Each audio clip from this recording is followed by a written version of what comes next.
Hello, hello. So I'm coming back from a week-long hiatus. No, I was not on vacation, but sometimes our lives just get in the way, especially when you have guests, and with that comes many scheduling issues. But the Livin' for Food pod is back this week, and I had the most wonderful conversation. You may have seen her on TikTok or Gordon Ramsay's new YouTube channel show, Star Dish, with her girlfriend Alex. Zoya and I got deep into what it's like to be an openly gay woman entrepreneur as she first became popular for her fruit peeling videos, which at some point I need to get to the psychology of in this podcast because they are so calming and I would love to know why. And now she has her own plant based fish brand named Fish Foods. So please clap, listen, or do whatever you have to do to join me in welcoming Zoya. One, two, three, four.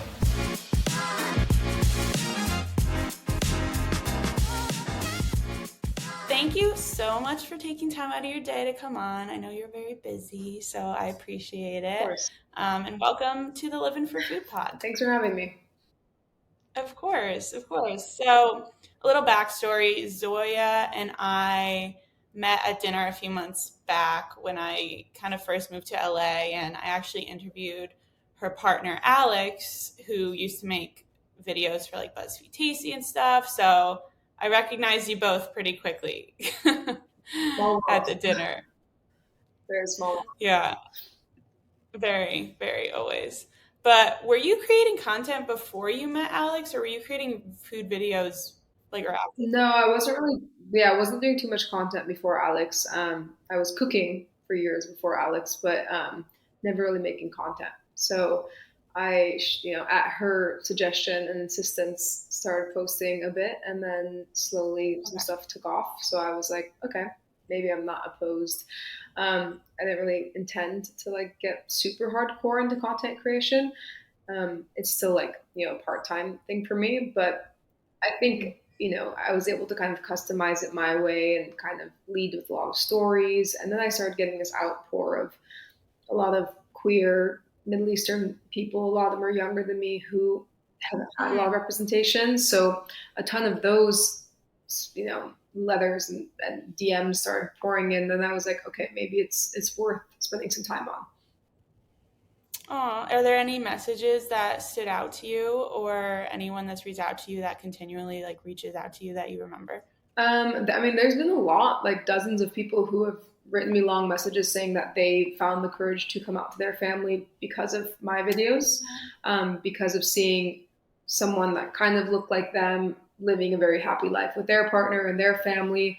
It took that just a little bit of courage for them to like come out to their family. That's pretty crazy because I never ask anyone to come out to their family. I never like that's not like my thing. Obviously, I think if you can and you want to, you should, but that's not something that I'm ever preaching. So, that's pretty powerful because that is arguably one of the hardest things to do in the world. It's one of the hardest things I've ever had to do, and I've had to do some pretty bizarre things.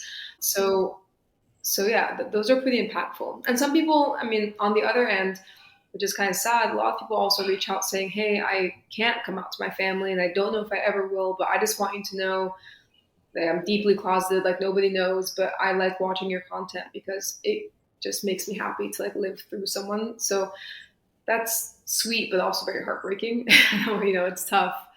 Yeah. Yeah. Yeah, I can imagine because you want to help them, but it's also their life. So what are you supposed to Right. really? You Right. don't want to advise them the wrong way either because you don't totally know their situation, you know? No, I'm always really, people who do ask, it's really important to always mention that no one should do anything unless they're feeling like they're in a really safe space to do so, because you don't know what's going to Mhm. happen. And you just don't know people's lives. Like you just said, I don't know your life, like, so I Yeah. can't tell you what to do. I never would. So, yeah, it's been interesting. It's taken a really interesting turn.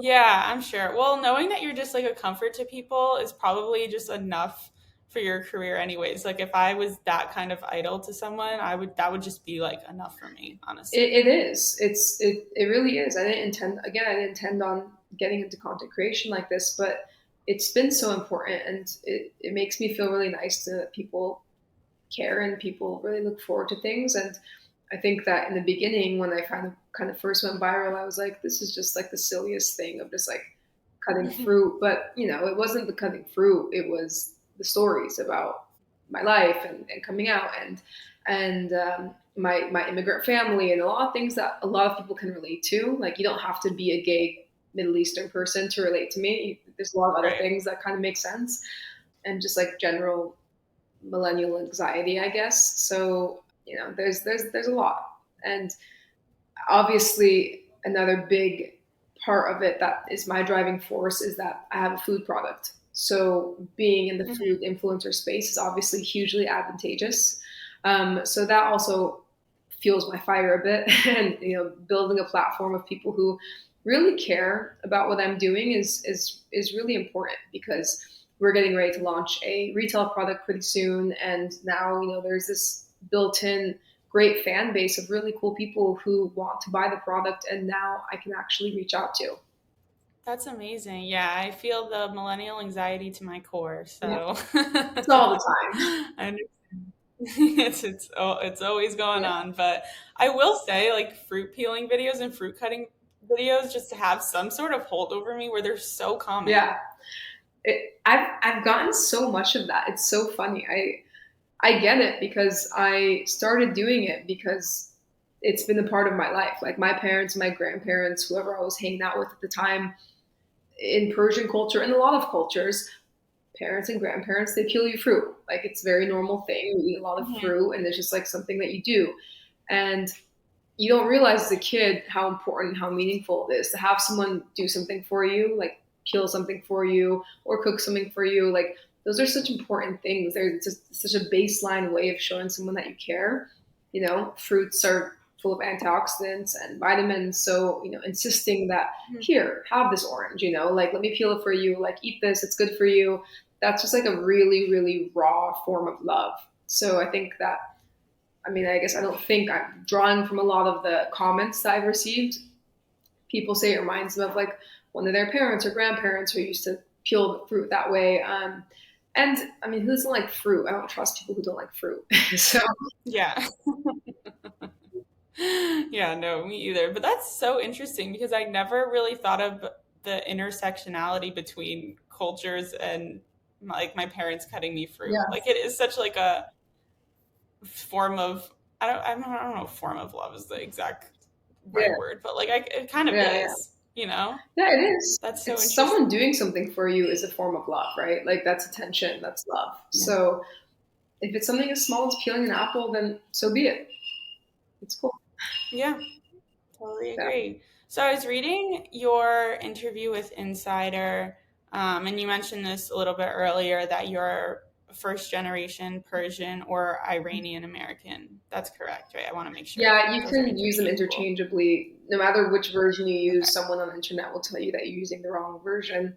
Um, but Okay. yeah, Persian is usually just what I use, because sometimes I say Iranian, which is, people think of it as Iranian, but like, that's not the correct way of saying it. It's Iranian. So if I either have to incorrectly pronounce, my own nationality, or if I say it, sometimes they like, it doesn't click. But then as soon as I say Persian, everyone knows what that is. So I just, like, for ease of my own life, say Persian all the time. There's no like big hidden meaning behind it, really. Okay, okay. I thought you could use those, but I wanted to Yeah. make sure. And you, Yeah. Iranian is the correct. Yeah, Got it. like, technically, yeah, the country is Iran, so it would be Iranian. But as like a more of like ethnicity, you can say Persian. That applies to like a broader group of people. Got it. Okay. So, growing up, what were the staple dishes in your family? I mean, Persian food is, I might be biased, but I think some of the best food in the world.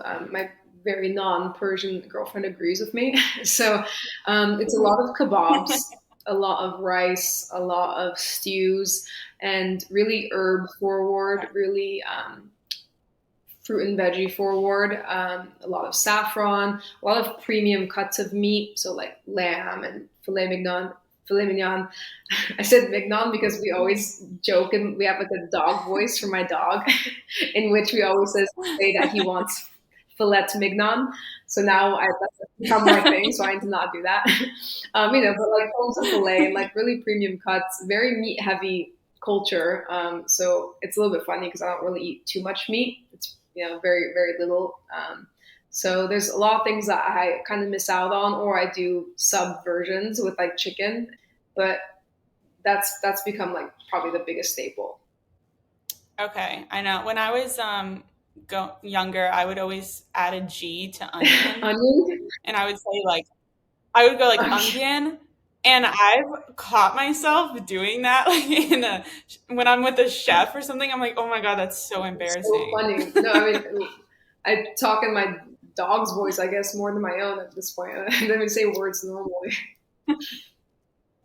Hey, that's not a bad Yeah, thing to do. I mean, dogs yeah, deserve yeah. everything I they agree. have. So. Would you say that Persian food, and I don't want to compare really cultures, but I'm just trying to get a feel for how it is. Would you say it's similar to Peruvian food? No, not really, actually. I went to Peru once and had a lot of Okay. Peruvian food. No, I feel like, correct me if I'm wrong, but when I was in Peru, I had a lot of seafood, love ceviche, a lot of, Okay. there's no raw fish of any sort or raw anything in Persian culture. In fact, it's the land of more like well done meat. Like most Persians don't eat steak the way Okay. that Americans eat steak. Like that would be considered raw, which is it's great. Like there's not usually any pink in any of the meats. Everything's like really well done. Yeah, it's not that close to Peruvian. Okay. It's just like general. It's really close to just like Mediterranean. So like Greek food, Arabic food. We don't have shawarma technically in Persian food, but like that sort of grilling meats. A lot of the similar Mhm. sides, like the yogurt dips and like eggplant dips, like all that like dip culture. It's very similar to the rest of the Middle East. I saw you had a viral eggplant dip.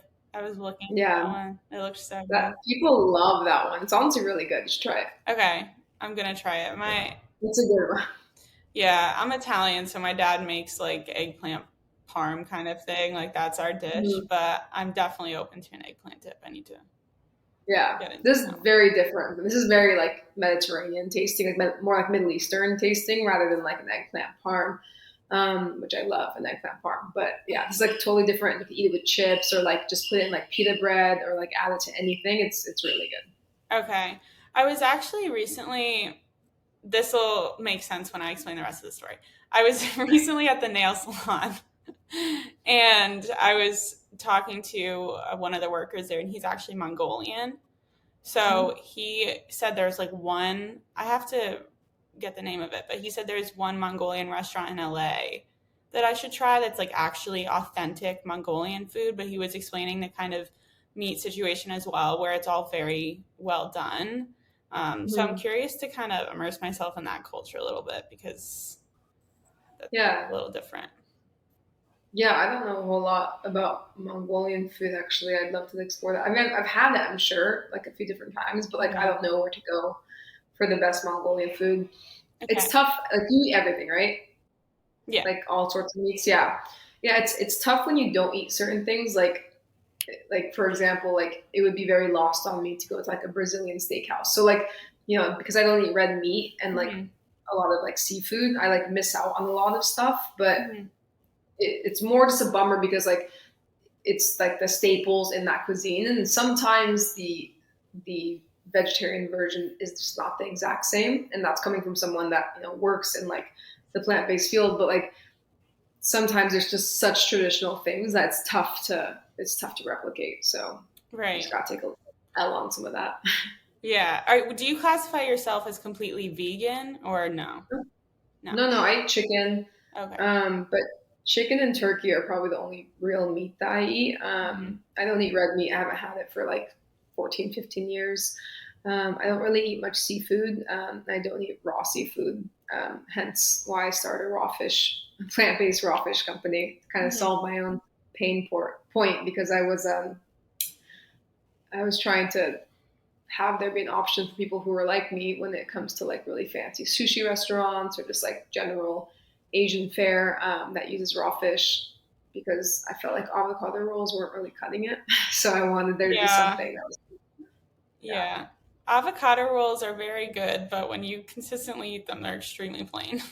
Yeah, yeah. There's nothing wrong with them, but I do think if you're sitting at a nice celebratory dinner and everyone's having these amazing plates of nigiri and sashimi and like all these cool rolls, you Hmm. want more. You want to feel like, you're involved. And also if you're paying a lot of money, it sucks to only be eating like veggie rolls. Even Right. though veggie rolls are incredible and in my opinion better than fish rolls because I'm biased, it's not the same, so you kind of feel like you're getting a little ripped off. Yeah, agreed. I actually just visited Uchi LA. They had a pop up for 4 days on Friday, and I don't normally eat raw fish. Like, that just has never really been my Mhm. thing. But obviously, going there, I knew I was going to have to a little bit. Yeah. I'm not a total fan of like the gummy raw fish. When you think about it too much, it freaks me out Yeah. a little bit. They had some caviar. That's not totally my thing either. Yeah. Freaks me out for sure. But for listeners as well, like Zoya actually created a company called Fish Foods.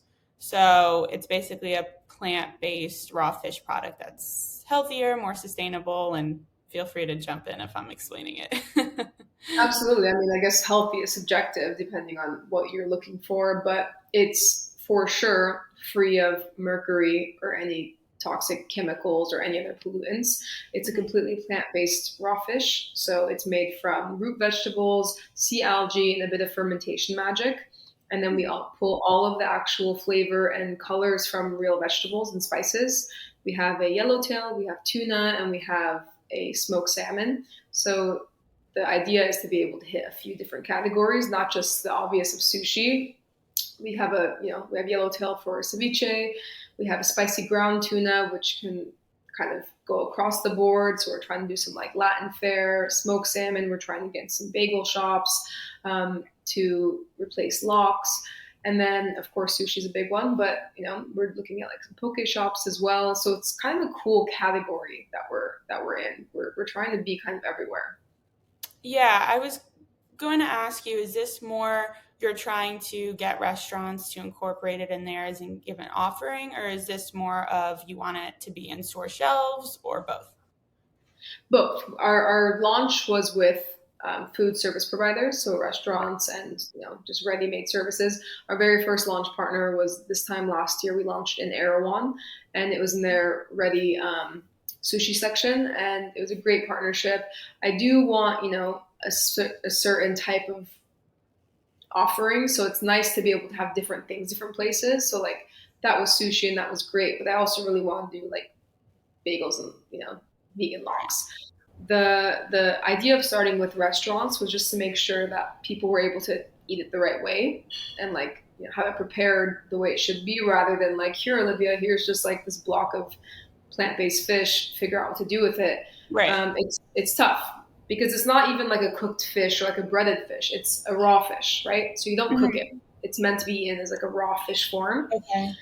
So it has to be marinated the right way. Like there's a lot of things that kind of go into it. So with that in mind, we've been having, I mean, I can't even tell you, probably like 7,000 emails on like our email list at this point of people who want it all over the country, and That's frankly amazing. other countries as well. Yeah, it's super exciting, but they're just like, how can we get it? How can we get it? And I'm like, well, we're in a handful of restaurants in LA, but we are solving part of that issue soon. I'm not sure when this would, just like just a question. I'm not sure Mhm. exactly when this will go out, but depending on when it is, in a few weeks from now, or maybe when this is live, it could already be live.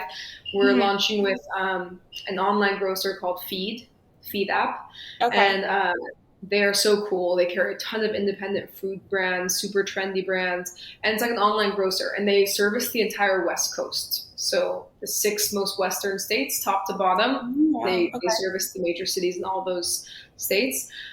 So in just like a few weeks or very soon or currently, depending on when you're hearing this, Mhm. you can jump on the Feed app, and we're going to have our first retail product, which is a pre-made ground spicy tuna. So it's Oh. already pre-mixed with our vegan spicy mayo. It'll come in the squeeze tube, so you can literally just clip it, squeeze it out onto anything. Like any home cook can figure out what to do with it. If you happen to be making your own sushi, you just squeeze it onto your roll. It could be as simple as putting it on crispy rice, or even like a tostada or a tortilla chip, or just a plate of rice. And it's ready, so you don't have to do too much. You don't have to chop it up yourself or mix it yourself. You can always add more stuff to it, but it's just kind of ready to go. And it's always been our hero product with all of our restaurants and partners and caterings. So that was our first like, let's send this to market product. So we're super excited about that. That is so exciting. Congratulations on all of that. You're Thank doing you. extremely well, and that's Thank really you. exciting. The squeeze tube is interesting to me. You just like litter like a toothpaste kind of thing?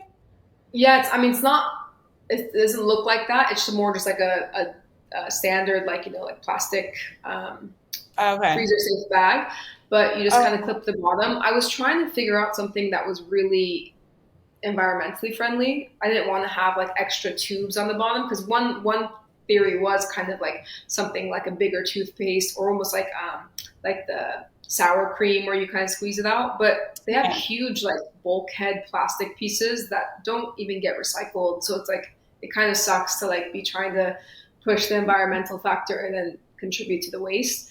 So this is really minimal packaging and super easy to use. So you can basically just like squeeze it out almost like a pastry bag, and you just like push it out. So that's the first version of it, and we think it's really easy to use.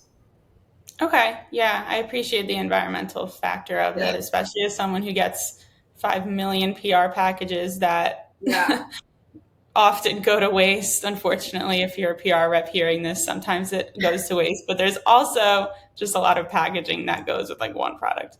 The packaging is what's crazy. I mean, we get a ton of stuff too, and like a box will show up that's way bigger than the screen will allow me, like 3 feet by like 3 feet, and then you open it, and it's like a smaller box inside. Then you open that, and it's like all these like elements of a box just to have like a bottle of something in the middle, like a hot That's sauce, like. exactly it. Yep. And I'm just like, damn, like it. If you know anything about just like the carbon emissions and like how much space that takes and like the weight of it and how expensive that is, like packaging is so expensive. And then you're just like, man, what was the point of all that? Like it's. I think that I'm hoping that pretty soon we'll kind of shy away from that like grandiose sort of like reveal of like this bottle of hot sauce, like homie, it's a bottle of hot sauce, like it doesn't need to Yeah. be something that's so wasteful. But I'm almost, pushing on the opposite because I'm kind of like, I mean, I keep using bottle of hot sauce. I love hot sauce, but like, I'm not. It's not this like big show and big like like what's it called, horse and pony show or whatever, where it's like, look at all Mhm. this like elaborate stuff. I'm just like, no, my product's really good. It's amazing as is. So like, I can put it in a really minimal package, and you can just cut the tip, and we can use it, and then that's it. It doesn't need to have like all this like flair to it.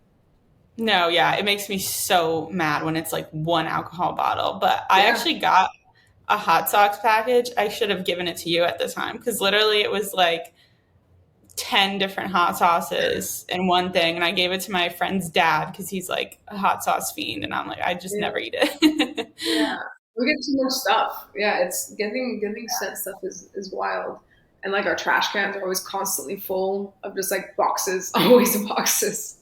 No, literally, I'm like, I get rid of a box and then a new one For the comes in box. and I just can't. And I'm like, it's never gonna get used. The problem too is that when they want to send you something, then they'll send you it in excess. Hmm. Instead of sending me like, for example, I got sent oat milk a few Hmm. weeks back. They sent me 6 cartons. Like, how are you going to use 6 cards? I'm like, I'm not feeding a family of 10. Like, what am I Yeah, supposed to do? yeah,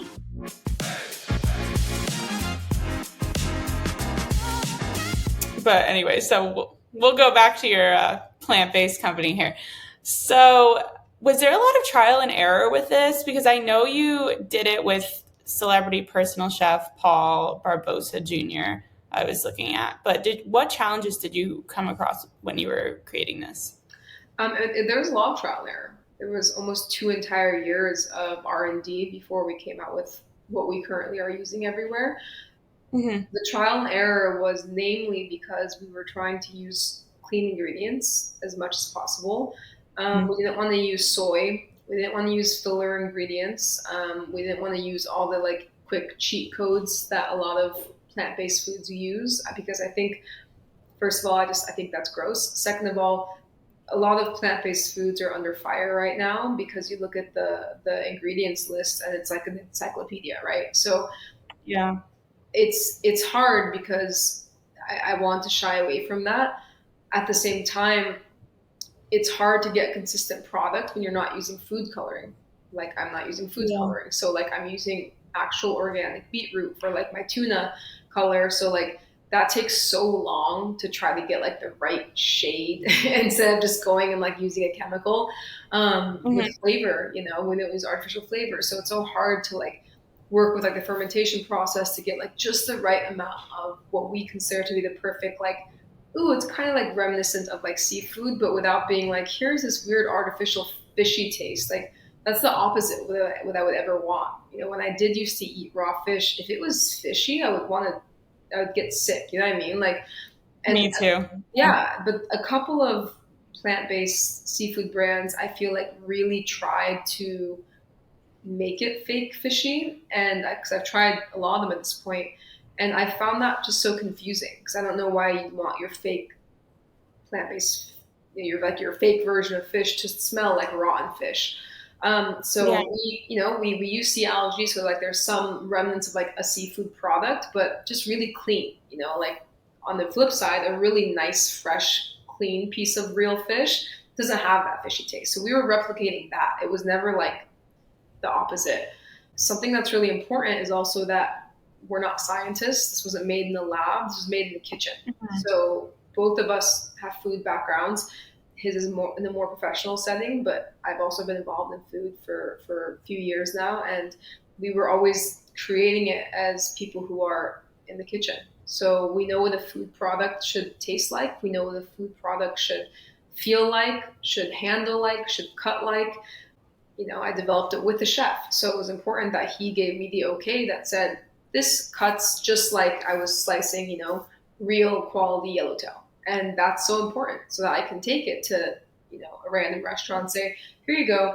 I don't have to spend 3 hours explaining like the correct way to do this because I should be able to say, this is a, replacement for real fish. Use it as you would real fish. Right. And that was important to us. So it took a really long time.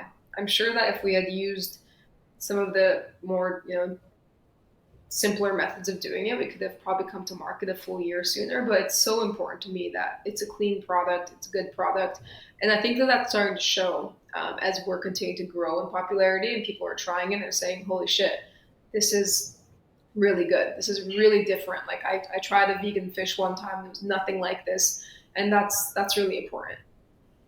Yeah, I will say I don't think there's much else like it on the market. So I definitely think you found a niche, but you want it to replace fish, but don't need it to smell like a fish market, you know? Yeah, yeah. I don't know why you would do that, but yeah, it's pretty limited in the space. There's a couple other brands, and I think that all the other brands too. There's something for everyone, right? So someone's gonna try my brand and say, ah, not into it. Then they'll try like the other one or two that exist and love those, and that's amazing. And vice versa. Someone will like mine and not the other ones. And there's plenty of room for everyone too. So truthfully, I hope that the other brands all have great products too, so that everyone kind of comes up. I don't want anyone to have a bad brand to kind of turn off any potential consumers and kind of hurt the overall mission. So I think that Right. everyone can kind of win in this game.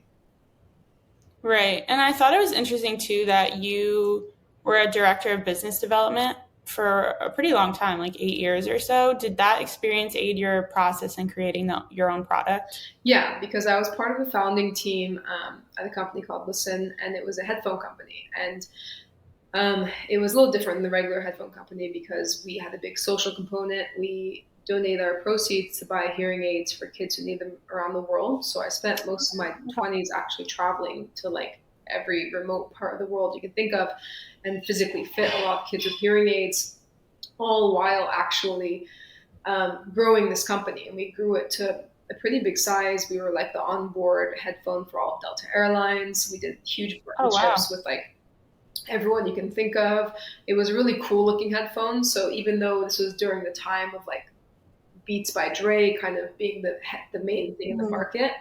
We had a different look. It was like wooden headphones, and we were able to get into like Nordstrom's and like at the time Barney's, and like we were the first headphone in like Whole Foods Market when they were actually like selling a lot of like merch as well. So it was really interesting. We got into a lot of different doors.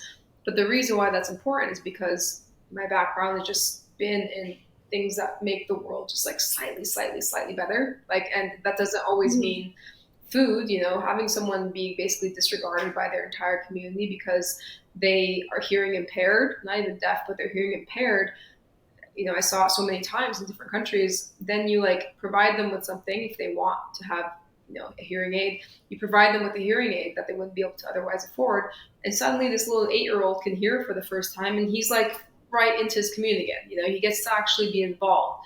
And it might seem like a weird correlation, but it's kind of not, because it's the same sort of thing of like not being included in something.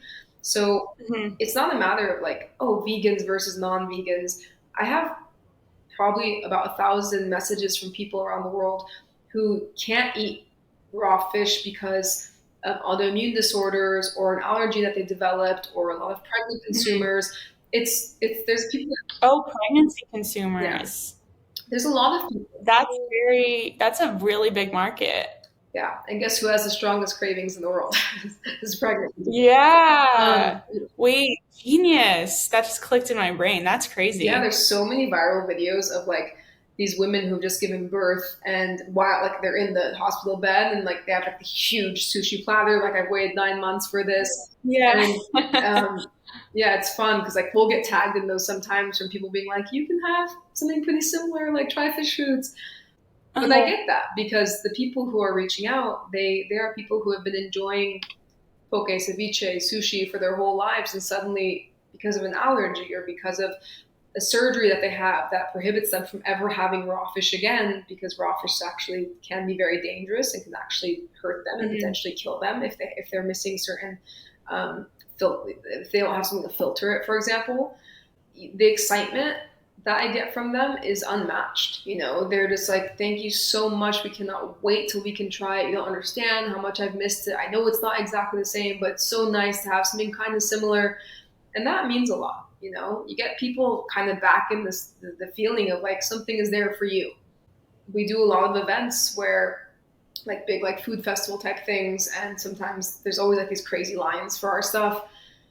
And like, there's been so many times like someone gets to the front and then they're like, oh my God, wait, can I just get mine with like just the crispy rice and like not the fish on the top? And I'm like, why? And like, I don't eat fish. And I was like, it's vegan fish. And like their face, and they're like, oh my God, like I get to enjoy it. It's a small thing, you know? So those things mean a lot. I think that something that is a smaller percentage of the population, just because something's a smaller percentage of the population, doesn't mean they should be discarded and just be like, oh, whatever, eat meat or shut up, like that like weird toxic thing that you see online sometimes. Yeah.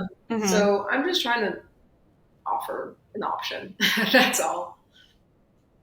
Yeah, absolutely. That hearing aid story is so incredible, though. It's pretty crazy. I had no idea. Yeah, it's pretty crazy. That is so crazy. That would make me cry. I don't know if I could actually do that. It's hard. I mean, it was a pretty wild thing to do for so many years, and it was incredible because most of the people we were able to provide them with hearing aids, these are really, really, you know, underprivileged people who hardly had the money to afford, you know, basic food and water. So if the kid and the family or the much older adult, like grandma, kind of lost her hearing at the age of like 70 or 80, well, grandma's in the corner now because what the hell are we going to do? We can't get her hearing aid. You know, like they're living in a village in like Rwanda, for example, where we did like a big hearing mission. Right. So then, you know, we say bring them in and we spread the news. And like we worked with a really big nonprofit that did this.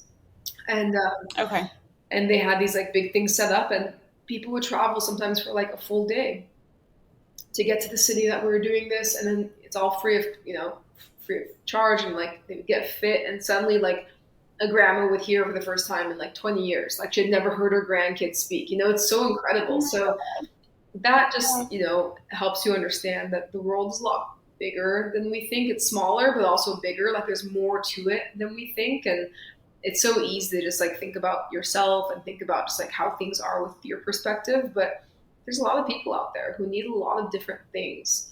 And so it's not always as black and white as just like, this is how it is. It's like, there could be options. There could be things for people to do so they can feel included.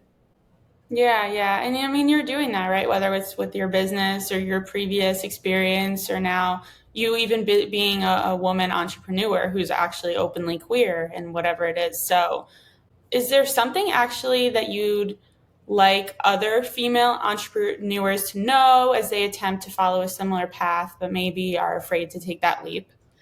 Just, I mean, you just have to do it. Like it's so hard to get in your head, and especially as women, we already have this disadvantage of kind of growing up with limited role models. You know, there's so many. I'm not going to say there weren't role models. There was definitely a good amount, but not if you compare to the amount of male role models. It's not even comparable. So we already have limited options as we grow up as little girls. As we grow up as little girls, also most of us are told to, like, you know, not many of us are encouraged to like take over the world. You know, so like we already have this kind of disadvantage. So you have to already break out of this like mold that you were kind of put into, and then you're a minority. So like when it comes to fundraising, it's tough because about 2% of total VC funding at this exact day, as you and I are speaking right now, goes towards female founders. And then of that 2%, only 1% of it goes to women of color. And then I think if you break it down from there, there's no exact stat, but I know this is true. If you break it down, it's probably like less than 0.5% that goes to like queer women of color. So my odds are like great. I'm like a star pupil. But you know, you can't, if you want to like think of it that way and say, wow, that's a really, really low chance I have at like getting like VC funding, then you're going to fail because you can't focus on that. You just need to focus on like, hey, I believe this product is like the best product. I'm going to bring this to the masses. And as you're launching this product, everyone's going to say, that's the stupidest product we've ever seen and nobody wants that product, but somebody does, you know, a lot of people probably do. And social media is really cool with like encouraging you to like do things and launch things, but at the same time it's such a silly place too, where there's like these keyboard warriors who feel really, really bold and write stupid things and really rude things to people who are like trying to do something. And a lot of that is just jealousy, you know, like there's people who would never have the guts to be vulnerable to say, hey, I'm starting this brand and I have $0 in it. I'm making $0. I'm starting at the absolute bottom. Nobody wants my product, you know, like, because it's one of those things where like, as cool as my product is, there was a lull for a few months. And then suddenly when I launched an RERUN, suddenly everyone thought it was really cool. You know, it's like, it's just that sort of mentality where it's like people perceive things differently and base their judgment on something on something that doesn't make sense sometimes. But I think female founders just need to find good role models and find good mentors and just really look up to someone and kind of just do it. Like, what's the worst that'll happen? I always say this to myself. What's the worst that'll happen? It fails. Yeah. Who cares? Yeah. That's what I said to myself about this podcast. I was like, the worst that's going to happen is I get to talk to really insanely kick-ass, cool people, and then I stop. That's really truly. it. I'm like, you know, like it's no one's gonna like, you're not gonna be thrown in prison if you fail. Like you just whatever, you fail, you do something else. Yeah. So no one's gonna beat you. Like it's just like, but you know, it's easy to say that, but what you're not, you know, what we're not mentioning, and the bigger fear is that fear of embarrassment, rejection, looking like a failure. But it's like, who are we even talking about? You know, like I didn't post on social media food content on social media for such a long time because I was just like, oh, like, what am I going to do? Like, act like I'm like a food influencer or something? Like, I was like, what am I talking? You know, like, I'm not going to do that. I was making incredible meals. You know, I was cooking for like huge groups of people. I was arguably, you know, making a lot better food dishes than like I was having out most of the time. But I was just like, oh no, like who do I think I am? And that's a bummer because I could have had like a 2 or 3 year head start on where I am right now, which I'm stoked with where I am right now. But I think part of that is just a lesson, is just to like, just do it. If you're into something, then do it. Because as soon as I started really sharing and started really openly talking about my actual life and like the things I was into, I did grow a pretty substantial following pretty quickly. So Mm-hmm. to that's just like that's such proof that if you do something and it resonates, you will grow. And suddenly, in less than a year, I went from like, ooh, like I don't want to pretend to be an influencer to like a combined like over 500,000 followers. Like that's pretty cool. Mm-hmm. And it's just because people liked my stories. Yeah, it is. No, I was having that same internal struggle, and I was like, I need to start posting on TikTok, whatever. And then I was like, but I don't want XYZ to see. And I was like, why do I even care? First of all, and second of all, what am I afraid of? People from my Yeah, hometown. And then I'm like, I'm in LA now. I'm doing pretty yeah, well. I'm like, I'm doing okay. I'm like, why do I care about other people? And honestly, they even care? no, Probably not. They're probably thinking about yeah, themselves and whatever else the situation is. So I think you're exactly right. And I think also, I mean, you are breaking that percentage barrier, but like the more people that are becoming female entrepreneurs, the more that percentage hopefully yeah, increases. And if they're minority, it'll increase even yeah. more. So, I mean, I've talked to a lot of really amazing founders who honestly like amaze me, truly. And like you're one Thank of you. them because I'm talking to you and you're like, you have so much knowledge about everything. But yeah, I don't really know where I'm going with this, but I just want to say female founders are kicking ass, and I'm very happy that I get to have the I agree. privilege to speak to them. I agree. And there's a lot of women doing really, really cool things, and it's super impressive. And every time I see it, I'm just like the biggest, cheerleader. Whether I'm like super vocal or not, I always push myself to be a bit more vocal. Like I truly like whenever I see something in my head, I'm like, yeah, you fucking go. Like Mm-hmm. I'm stoked. But it's also important though. I think this kind of is a good piece that would be good to share. It's important when you do see like someone that posts something to take the 1 second and like leave the comment, and say like, this is awesome. Like, don't just think it in your head because that one comment helps them. It helps boost their stuff. It helps them see it and say, oh, this other cool female founder said something Right. positive about, and it could be a one word. It could just be like Mm-hmm. amazing exclamation mark. That takes like 4.5 seconds. Like be realistic. So it's important that we do really hype each other up because something I've noticed is guys are so good at hyping each other up. They are. Like men are really great at collaborating. They're really good at being like, this is my bro, and like we do stuff together, we collaborate on things. They sit and they talk about a lot of their projects, and women don't do that as much. They do, but not like it's harder for me to find those circles. And guys just like of every level, every industry, like they do that. And I see it all the time. So, it's important that we go out of our ways to kind of try to help each other and like boost each other because if we don't, I don't know who's going to. Yeah. And honestly, the only place where I see people, or actually specifically women, hyping each other up the most is in a bar bathroom. And that's it. It should go Yeah. beyond the bar bathroom. Yeah. Yeah. Just pretend the world and social media is a bar bathroom. Like be super nice, say the nice compliment, make people feel good. And it's super, super powerful because people remember that. Yeah, absolutely. And I think in person and in your real life too, because something I've been trying to do is when I think of something nice about someone else, or whether it's like their outfit, or I think their hair looks good, or something just, oh, I think they're really nice, or whatever, I normally try to tell them immediately when I'm thinking it. And honestly, you're always going to get a good response. It's going to make someone's day. Always. So Always. translate it online too, translate it in real life, and Yeah. hopefully we'll have some more female entrepreneurs in the Yeah, I works. think so. A compliment goes a long way. It does.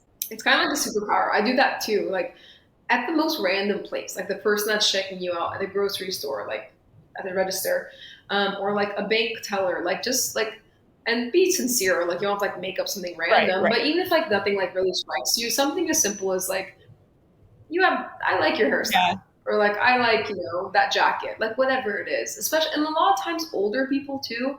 Like if you can tell it's like an older adult, and like the chances are sometimes they don't speak to anyone for a few days. You know what I mean? Like a lot of older people Yeah, are really that's lonely. true. And if you can just like say something really, really quick, it makes them so happy, like it changes. So you can think of it more as like a superpower thing, because small compliments make someone smile, and then just it's such a quick interaction. It's like, you have a really great Mhm. hairstyle. That's it. You walk away, they say thank you, but like they're still smiling when they walk away, and like that's been super powerful. So it's always like an easy little I hack like to that. make your own day. No, I like the superpower angle a lot.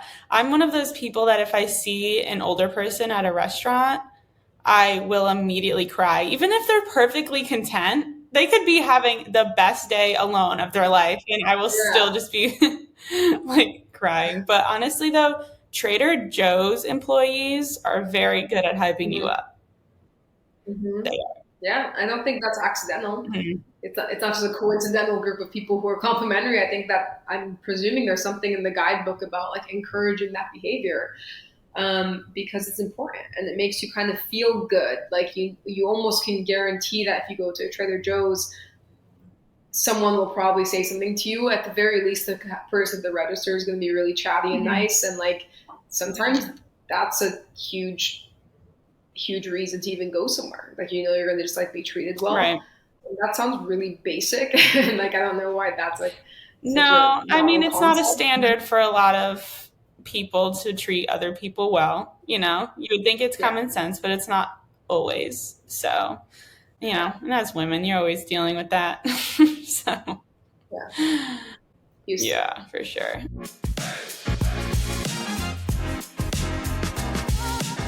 All right, so let's switch gears to get into your new show on Bite Originals. You're able to talk about it, right? Cool.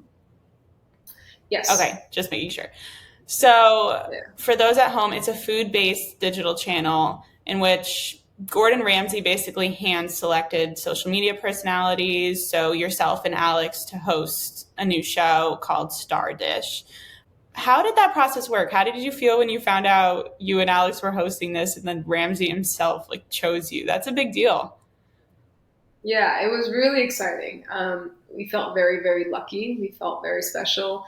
There was a big pool of people to choose from, and it was cool to have him personally choose. And we've had like a couple of like Zoom Mhm. combos with him, and having him say your name is a very bizarre, bizarre situation, feeling. We had been wanting a show actually for a while, and Alex and I, had been doing so many little small collaborative videos for like the past year before Mhm. this. So it kind of made a lot of sense for us to do something together, host something together. The idea of like Stardish is kind of mixing astrology into cooking and kind of using it as a guide in the kitchen, and being able to kind of relate certain dishes to certain personality types and use that as a tool. Um, it was a concept that their team kind of came up with, and we worked with them, Mhm. and it's fun to kind of see it come to life. The episode that's coming up this Thursday is actually that sneak peek. It's pretty exciting. It's fun. We actually are diving into like a lot more on it. So it's been good. It's been like a nice little entry into like the show channel.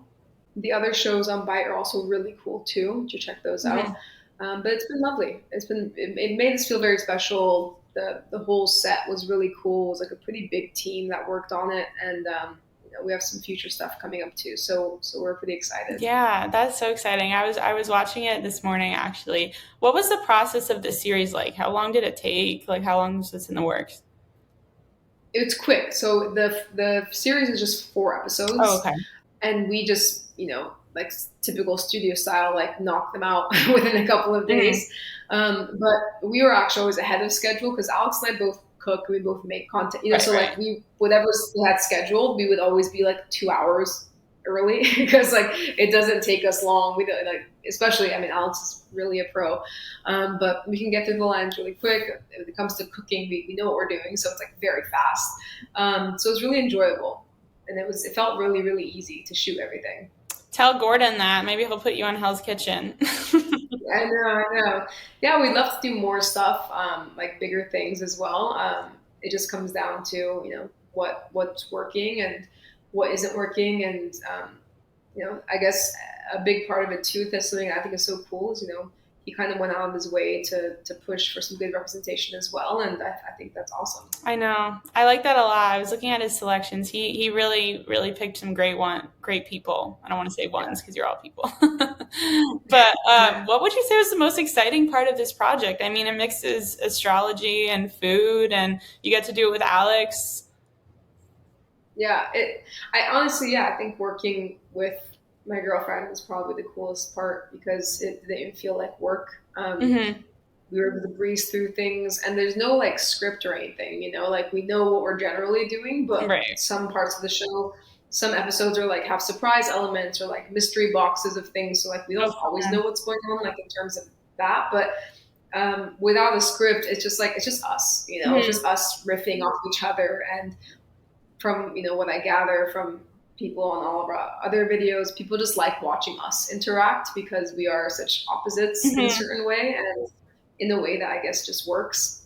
But it's funny. It makes for good teamwork. But yeah, we are very different in many ways. So I think people kind of find themselves, like so many couples will comment, or like someone from the comment will come like, this is exactly like me and my husband, or like me and my boyfriend, or like whatever, or like my wife, and it's like, you know, relationships are relationships. I think luckily we're starting to get to a point where it's like more normalized, and like you can just look at two people and be like, that's exactly like me and my person, you know, like it doesn't matter if it's not a girl and a guy, just like personality types, and that's a really beautiful thing to see, and a very new thing, you know.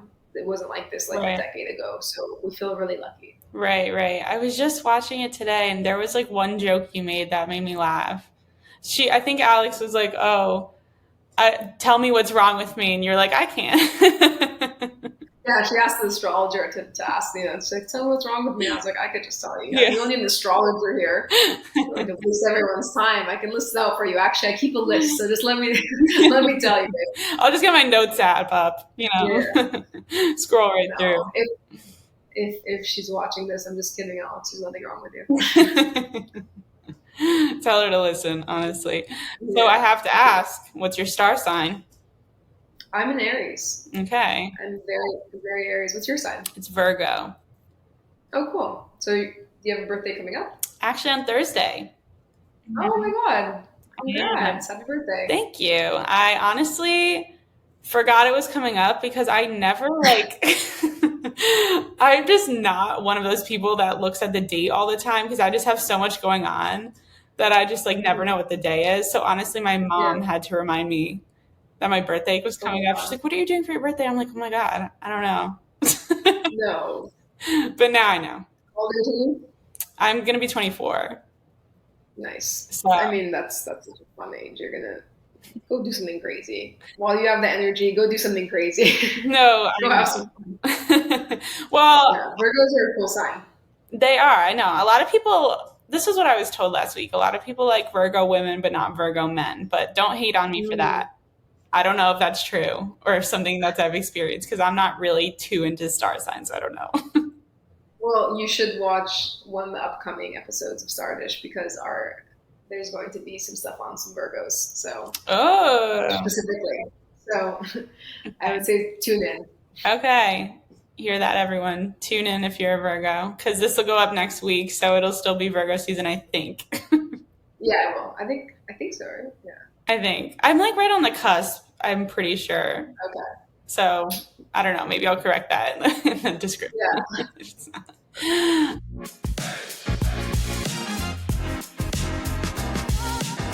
I'm going to kind of switch gears to just cooking right now. What's your best kept cooking secret? I always add citrus to most things. I think just a little splash of acid, whether it's lime, lemon, or vinegar, brightens up so many dishes when you're cooking, and it's really underutilized.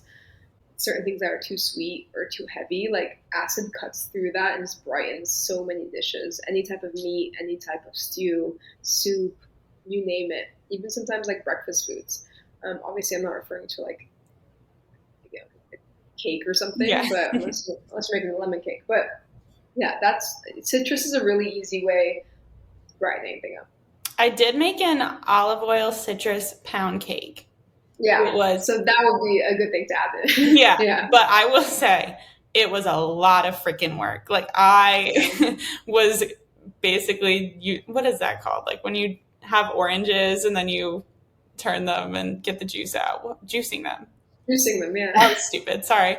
I was juicing oranges for literally an hour, and Yeah. it was a lot of work. It was delicious though. But I just talked to Tegan Gerard, so she's Half Baked Harvest, and she told me Mhm. fig preserves were really good to put in salad dressing and stuff. She's awesome. Mm-hmm. That's smart. Yeah, fig preserves. I guess, and like salad dressings or salads.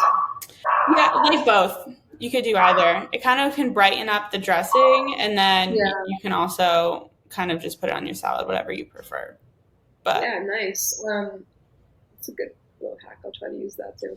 yeah, she was saying that, and then I honestly could just send you the article, but she was using a lot of apple butter recently, like a lot of fall things. It was very fall themed. So I was asking her like what to put in your pantry. Obviously pumpkin, but do you have any other fun recipe ideas in the works? Maybe fall related? I have quite a few things that I'm starting to gear up. I always do a mix of like Mediterranean, Persian cooking as well as like more traditional stuff, and I'm starting to do more fusion type. So there's some cool things I have planned. So you gotta stick around. Yay. Do you ever get those people that are like, that's not authentic? Or All the time, all yeah. the time. It's wild. Like I'm full Persian, and I make a Persian dish that like my mom taught me how to make, and they're like, "That's not Persian." I'm like, "Bro, what is it then?" Like, what do you want me to say? I learned this from my mom, who was born and raised in Iran. Like, I'm not sure what to tell you. Food is so personal. You know, I take time to try to like psychoanalyze things. I'm like, what makes people act like that? You know, like what makes people act so crazy when it comes to like a vegan fish, for example? Like what makes them, what triggers them to make them say like, that's not real fish, about like, or for example, if you see something posted and it's not done the right way, yeah, I wonder like what triggers them. I think it's just like this fear of things that are done differently, Okay. because it's different than what you know and what you expect, and it kind of gives people, I think, these are all just my thoughts, this sense of like, no, that's made like this, like casseroles are made like this, and if you add this ingredients, that's not a casserole anymore. It's like It's control.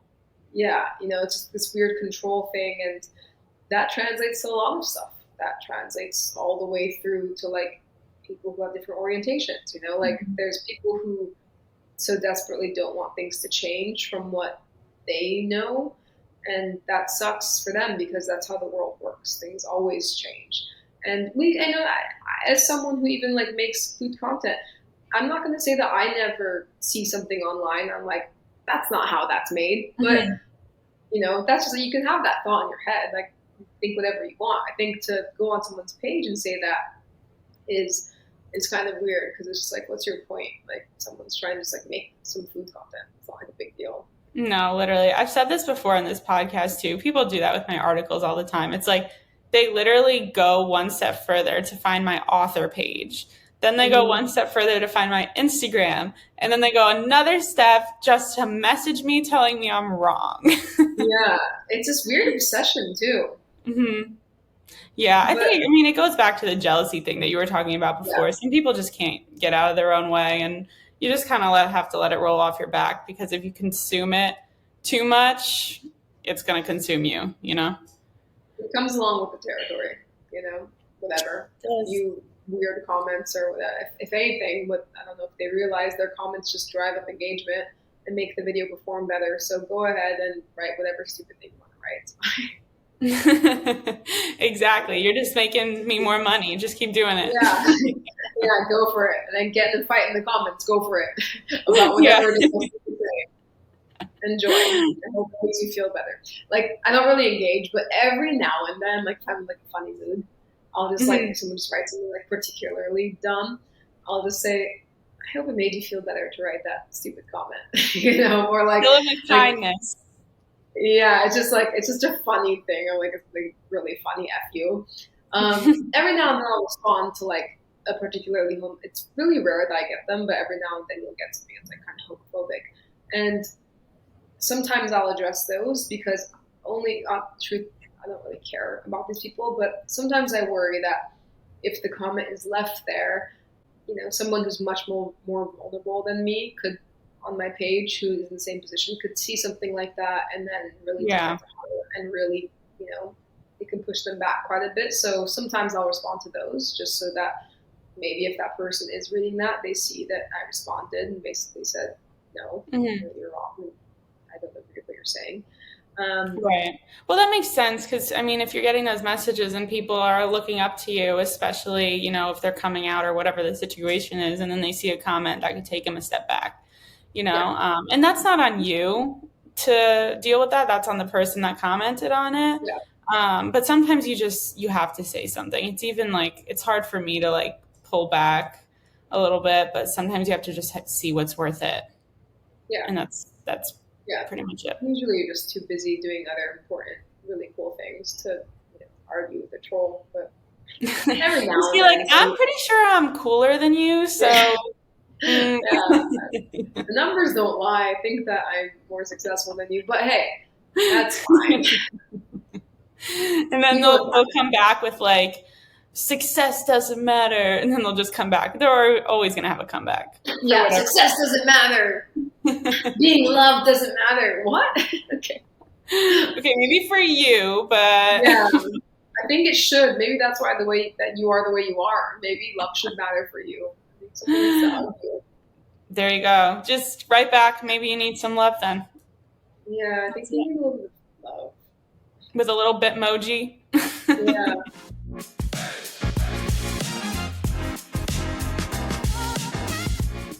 All right, so let's talk about what's next for you. Do you have any other upcoming projects you'd like to share or anything else going on?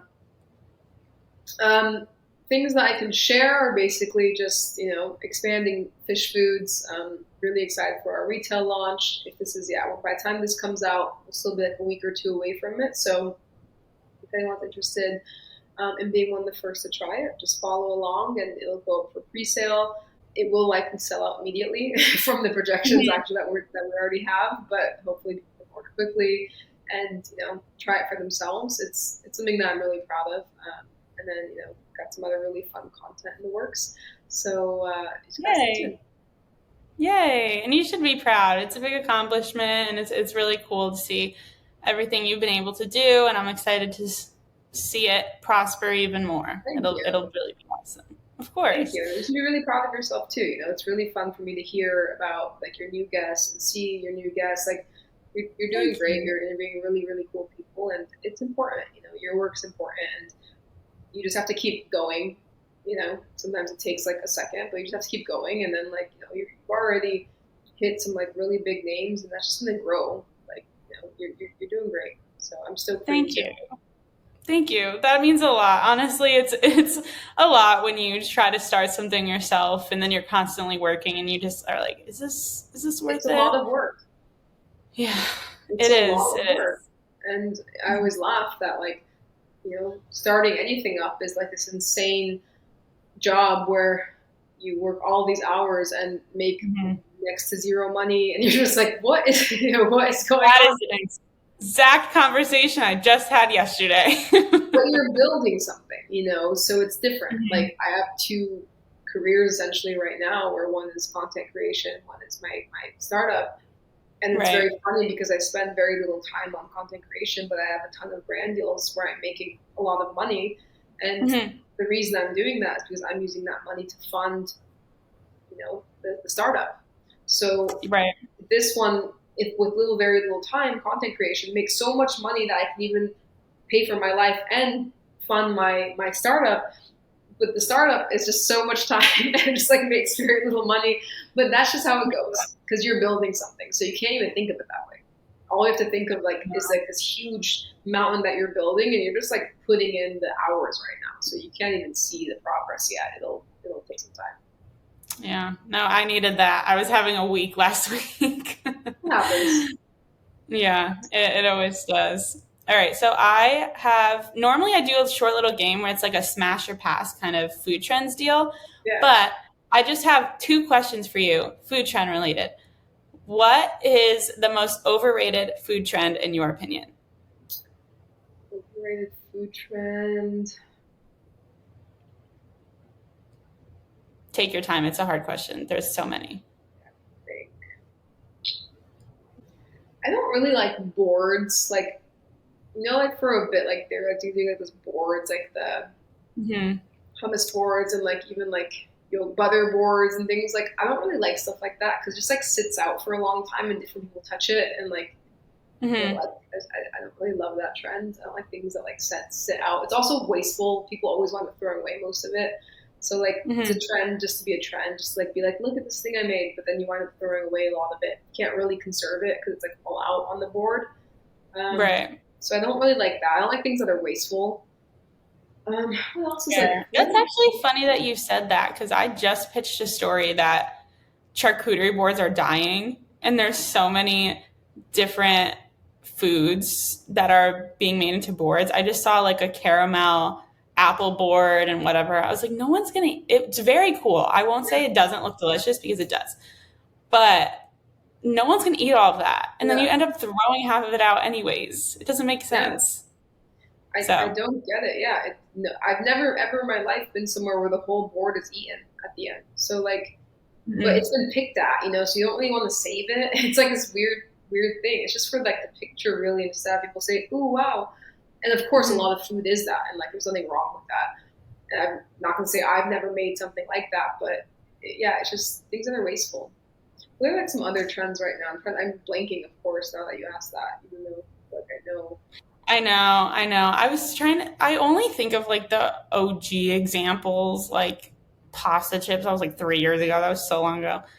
Um, what is, I'm trying to think. There's like one trend that's happening right now that I literally can't think about. I don't know. It'll come to me probably after we end this call. Yeah, and of course, like I can't think of anything right now. All I do is like work in food content, and like suddenly I can't think of anything. But like, No, yeah, when you're on the spot. for the most part, I'm not. If I think certain things are silly, I'm not just like that needs to stop. Because if it makes someone happy, Mhm. then of course, like there's nothing wrong with it. I just when things are Yeah. wasteful, it kind of sucks. But listen, if I think a certain trend is stupid, but even one person thinks it's cool, then amazing. I'm not going to poo-poo on the thing that makes you happy. Like let people be happy, as long as Yeah. it's not extremely wasteful. Then I think it's fine. A very diplomatic answer. Running for president next. There you go. All right, I'm going opposite here. What is the most underrated food trend? Underrated food trend. I put you on the spot twice. I'm sorry. I mean, I still think tadig. Tadig is Persian crispy rice, and even though like it's kind of trending, like a lot of people still don't know what it is because I'll post videos Mhm. and people be like, "What is that?" Or like I'm like, "It's burnt," and I'm like, "Oh no, it's not burnt. Like you don't know what tadig is." And Mhm. tadig is just like so delicious. People who have had it know it's just like it's the bottom. Tadig translates to bottom of the pot, and when you make Okay. rice, if you want there to be tadig, you pour a bit more oil on the bottom. There's also different ways of doing it, like you layer thin bread or thin potatoes. But essentially, as the rice finishes cooking, you flip it upside down. It's like this big reveal of Okay. the perfectly, hopefully made crispy tadig. So it's like just this crispy rice or potato or whatever you've used. And it's just so delicious because it's absorbed like Ooh. saffron and like salt and all these good flavors. And it's very difficult to make because you can't see what's happening under there, right? And you have to Yeah. kind of trust the timing and like make sure it's cut the right way. So those videos are always like they're starting to trend more and more, and a lot of people who aren't Persian are attempting them now, and I think that's really cool. But it's still pretty underrated. I think people will really catch on to it soon. That sounds Oh delicious. yeah, it's great. There's a bunch of them on my page, on either of my socials. I'm sure you'll see one, but they're so good. It's Okay. everyone's favorite thing. Okay. I think I missed that one, so I'm definitely going to try that. I honestly need new dinner recipes and hacks because I'm very bored with pasta. Yeah, So check some of that out. I will. All right. I have my final question for you that I ask every single guest. If there is one cooking appliance or utensil that you think everyone should splurge on, what would it be and why? A good knife. I think a good chef's knife is probably the most important tool in the kitchen. Like, it's worth any amount of money to have a good chef's knife. Okay. All right. Don't say hexclad. I have to. I gotta do it. I know. Every person is like, hexclad. No, okay, it's not every person. It's just been like 3, but. Yeah. Well, they are my knife sponsor, and they are really, really great knives. Like, I've been sent a lot of other knives, and I've been reached out to by a few other companies. But they're really lovely. I use their paring knife when it comes to peeling all my fruits, and their chef knife for like bigger stuff. And it's really good stuff. And they're actually a really cool company too. Like, they've been super supportive of a lot of stuff that I've done with fish, like totally separate from my content creation. And I've worked with a lot of different companies, and truthfully, like, no one's paying me to say this, just like they really are a great brand that cares. So I've been really happy with them. But I don't know, they are popping off a lot with a lot of the food content creators. But but that's like for a reason, though. Yeah. I mean, no one's gonna work with them if they suck. Yeah, they're really cool. They really get it, and they really do a lot to support a lot of like their content creators. So I think that's why you're gonna see a lot more of them really soon. Yeah, and I already am, but I did ask one. I think he was a chef. I can't remember who this was. I was like, but what's the actual deal? Do you actually like the brand? Like, is it good? And they were like, no, actually, I really love like their knives and stuff. Yeah, I wouldn't be able to use, if I didn't like them, I wouldn't be able to use them, because truly, like, if it's not the right stuff, like, you look stupid on camera because like you're not able to cut through your steak the right way or like peel the fruit the right way. So it's actually super important. So like, if I am cutting like a watermelon, like, that shit needs to cut through like butter, So they've made my life very easy. So I really appreciate it. Otherwise, the trolls are going to come back out and say, you didn't cut that right. That's crazy. Okay, well, thank you so much for taking the time out and coming on. This was an awesome conversation. I'm really excited to see everything that Fish Foods does, and this was great. Thank you. This was lovely. I really appreciate your time. Of course. So you can follow Zoya on Instagram. Is Roya your middle name? Yeah, it's my middle name. Okay. I wanted to make sure. So you can follow Zoya on Instagram at Zoya Roya, or check out her TikTok at the Zoya Roya. Is there anything else you'd like people to check out? That's all. I think it's also Zoya Roya on YouTube. I have some like different videos up there too. So cool. I appreciate it so much. I'm looking forward to everything.